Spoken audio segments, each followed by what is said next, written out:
Baik, itu dia tadi bingkisan berkenaan skoliosis yang mana disediakan oleh Seragam. Terima kasih diucapkan. Dan juga semalam di rancangan ataupun ruangan bicara politik ekonomi telah pun kita menemu bual Yang Berhormat Menteri Wilayah Persekutuan untuk bersama-sama dengan kita bercerita tentang pembangunan kampung baru yang telah pun banyak dibincangkan dan juga diperdebatkan di peringkat nasional dan juga di peringkat tempatan. Baik, untuk kita bercakap lebih lanjut tentang pembangunan kampung baru ini, kita bersama dengan Datuk Hajar Rosidah Jaafar, Timbalan Ketua Setiausaha Pengurusan dan Sosioekonomi Kementerian Wilayah Persekutuan. Assalamualaikum, selamat pagi Datuk. Warahmatullahi wabarakatuh. Baik, Datuk, melihatkan kepada kenyataan yang telah pun dikongsikan bersama oleh Yang Berhormat Menteri semalam, ada menyebut tentang bagaimana usaha-usaha yang dilakukan oleh pihak kementerian juga dalam memastikan agar situasi ini menjadi situasi yang dikatakan tidak kita kata sebagai win-win situation untuk kedua-dua belah pihak. Jadi bagaimana untuk kita melihat kementerian dalam hal ini melaksanakan pelbagai perjumpaan-perjumpaan susulan dan juga pengurusan bagi bersama-sama dengan masyarakat di Kampung Baru khususnya, Datuk? Okey, sebenarnya sebelum Town Hall pada 21 September ni, kita memang dah buat 3 kali pra-sesi Town Hall lah. Right. Pada 2 hari bulan, 7 hari bulan, 14 September. Jadi prelude kepada 21 hari bulan tu, dan Perbadan Kampung Baru pun ada buat segala klinik harta pusaka, jejak waris. Jadi memang kita sentiasa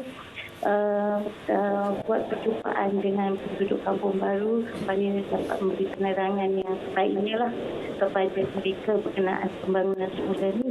Kita juga ada kaunter di Pejabat Pembangunan Kampung Baru di Kampung Baru sendiri. Jadi pemilik-pemilik atau pewaris yang tidak berkesempatan hadir lah masa sesi Town Hall tu, mereka boleh sentiasa datang ke Pejabat Kampung Baru untuk mendengar penjelasan lebih lanjut.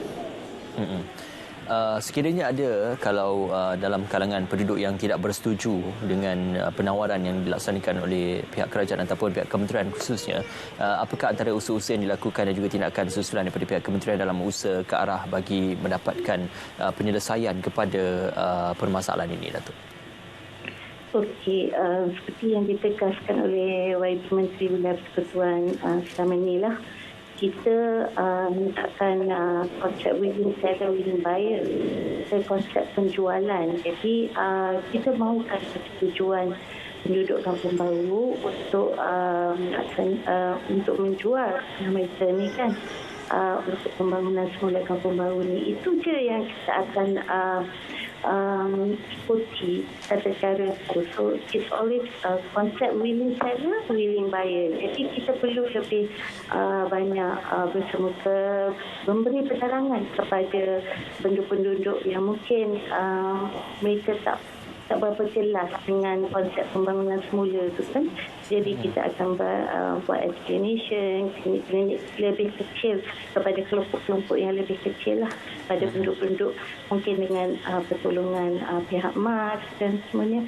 Kita akan sediakan juga video-video pembangunan semula ini, sebab masa hari itu model 3T itu memang tak dapat disaksikan dengan jelas oleh yang hadir pada Town Hall Session 2,500 orang. Jadi kita akan sediakan video itu cadangan pembangunan semula.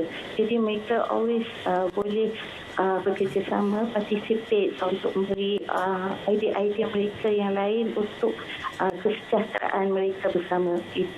Pembangunan ini adalah untuk mereka. Jadi kita perlukan idea mereka dalam pembangunan semula ini. Baik, dalam proses rundingan yang masih lagi dilaksanakan dan juga masih dalam proses ini, adakah kita akan melihat dari semasa ke semasa akan berlakunya perubahan dari segi rundingan yang mungkin boleh ditawarkan semula kepada penduduk-penduduk ataupun bagi penduduk-penduduk yang ingin memberikan rundingan balas kepada apa yang telah ditawarkan oleh kerajaan, Datuk?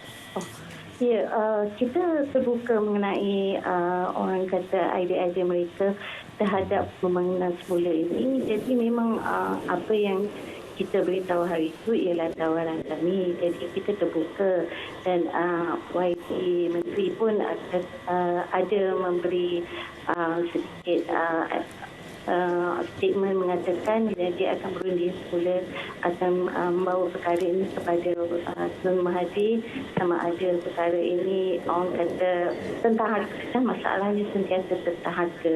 Jadi tetapi it's always akhirnya konsep willing seller, willing buyer. Jadi kita mahu juga persetujuan penduduk terhadap harga yang ditawarkan. Baik, terima kasih sekali lagi diucapkan kepada Datuk Haji Rosidah Jaafar, Timbalan Ketua Setiausaha Pengurusan dan Sosioekonomi Kementerian Wilayah Persekutuan. Anda juga boleh mendapatkan kembali perbincangan bersama dengan YB Menteri Wilayah Persekutuan semalam di Facebook Berita ATM untuk mendapatkan kembali dan juga melihat kembali sesi temu bual semalam. Baik, kita akan